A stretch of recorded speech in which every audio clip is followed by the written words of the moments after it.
Hi friends, Alex Kais here, and welcome to a home in Seattle. Now that final numbers are in, we're staying at this Airbnb and we've officially sold our house. I wanted to tell you all about our house flip, how much we spent on it, how much we made, and I don't know, how the whole process went. First, talking about money's kind of weird. We did fairly well on the flip, and I feel a little weird talking about it. But I think it's gonna be helpful for you, and hopefully it inspires some of you to go dive into your next adventure. Now, about house flipping. I'm an amateur and I don't really know what I'm doing. I've pulled a lot of information off of YouTube. The plumber at my local Home Depot was incredible, and I have a few friends who are contractors or used to be contractors who I can ask a lot of help. And I'm pulling from some of my professional experience as a realtor. We did what's called a live-in flip, and this is a little bit different than the traditional house flippers that you see out there. They approach this as their job. They hire a crew. They might have multiple projects going at once, and this is their income. This is how they get through life. We bought a house as our primary residence. This allowed us to get a conventional mortgage. We put a low down payment in, and we spent a couple of years just fixing up the house with the intention of selling it fairly quickly. So I did most of the work myself. It was mostly a DIY project with help from a few friends and hiring a few projects out. Now, I don't recommend this for everybody. It is a lot of work, but if we did hire it out, it probably would have cost close to 3 times as much. So we saved a lot of money and we made a lot in the end. And I just approached it as kind of a side hustle, doing it nights and weekends and any time that I had off. One thing that I do recommend when you are flipping a house or even just staging it to sell is to keep it as generic as possible. I got a little bored doing this, honestly. But you're trying to get these prospective buyers, get them to walk into a house, imagine where their furniture goes, what color paint they're gonna put on the wall, where they're gonna hang their pictures, and keeping it generic allows them to do that. So we did a lot of whites and neutrals, just creating open spaces and making it as clean as possible. Okay, let's start in the kitchen. If you haven't seen my IKEA kitchen review, then you should definitely check it out. Spoiler is that I'm a big fan of IKEA kitchens. They're nice and versatile. You can approach it however you want. If you're doing it just as your own personal kitchen, I recommend swapping out a few custom pieces. You can get custom door fronts from various retailers. You can get custom hardware, but we did everything through IKEA. It was just easy to order it that way and made it fairly simple. So our kitchen, you can see here, it has an attached dining room with this big buffet. We tore all of this out. The buffet took up a lot of space. There was a lot of counter space. It's a fairly large kitchen. It was pretty nice, but all of the cabinets were original from the 60s. There was a laminate countertop with kind of I think the previous homeowners had put a faux stone paint on there. It wasn't the best. But it was nice and big. It was long, open, and lots of counter space. So the first thing we did was to actually move the fridge. It was right here and it opened into a countertop. So we cleared out some cabinet space, put it right here, and then just started tearing everything else out. We ended up putting engineered oak flooring throughout the entire house. So we did that first so that it could run underneath the countertops. And then we went to IKEA to pick up everything. Now, I thought I was super clever saving the $150 by picking it up myself and loading it into a trailer, but I do regret that. We ended up hauling hundreds of these little boxes in the rain at night upstairs, and it would have been nice to have somebody else do that. So there were just tons of boxes and it was a lot of work. But once we got it in, it was fairly easy. If you've ever done any IKEA furniture, it snaps together fairly easy. I like IKEA cabinets because they run on these rail systems, and it makes it easy to level them. And they just start going together. You want to make sure that you keep it all nice and level for when the countertop guy comes in to measure. And then we got this nice GE slate gray appliance package from Home Depot. So the appliances cost $4,000. The cabinets and all of the hardware cost another $4,000, and the quartz, we just did kind of a generic gray quartz countertop from IKEA, and that cost another $4,000. So the house we bought was a 4-bedroom, 2-bath house. It's a split level, so there are 2 bedrooms and a bath upstairs and 2 bedrooms and a bath downstairs. The downstairs we turned into an apartment. I'll get to that in a second, but the upstairs bathroom, it looked like this. It was fine. There's a solar tube in the top. It got nice natural light.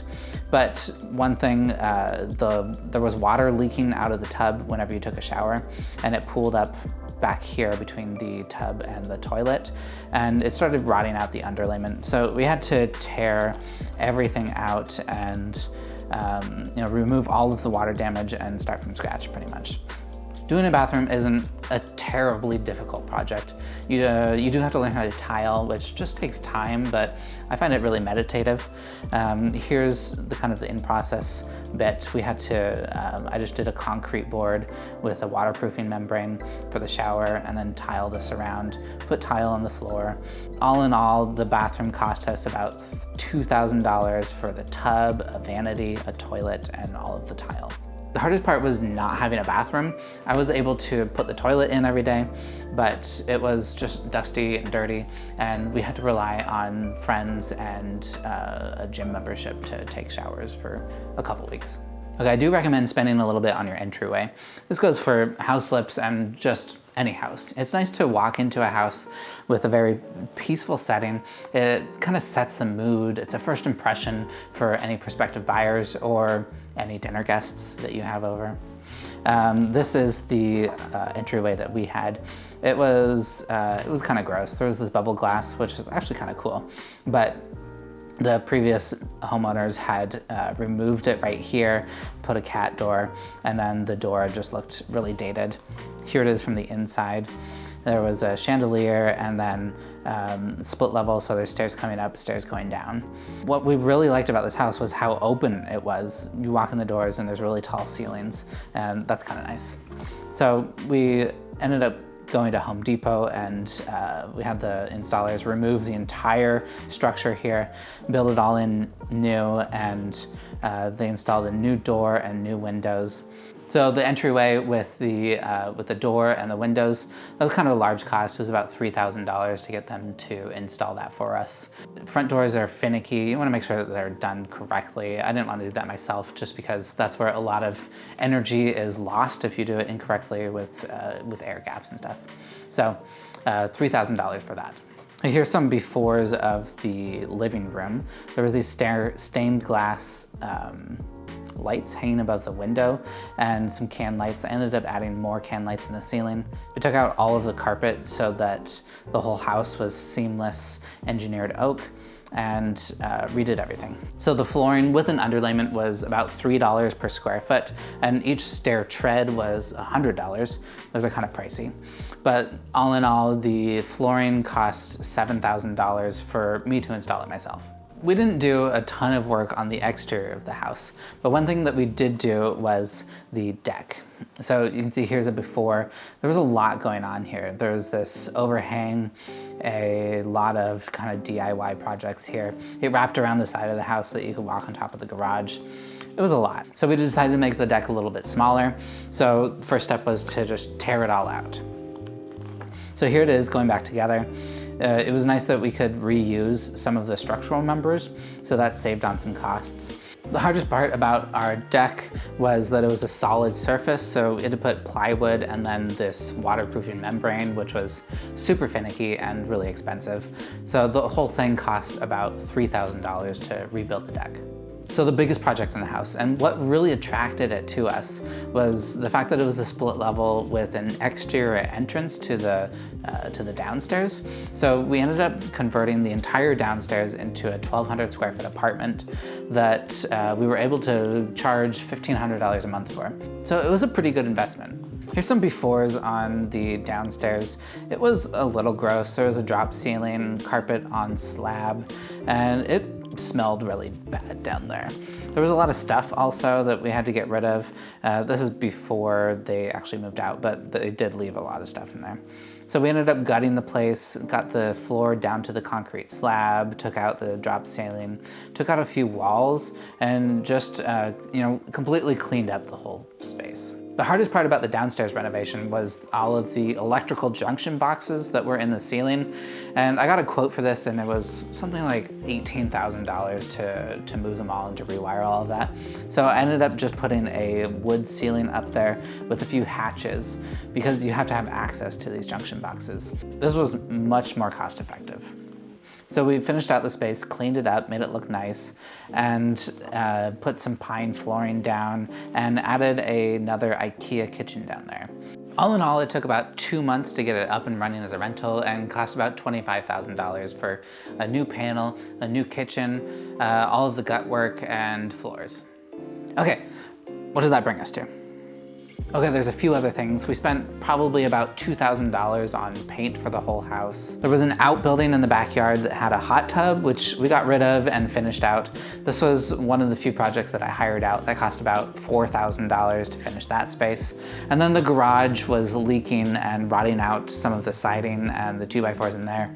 So we re-roofed and re-sided the garage for about $5,000. So after beer for friends and trips to the dump, let's round that all up to about $70,000 to renovate the house with mostly DIY work and a few hired jobs.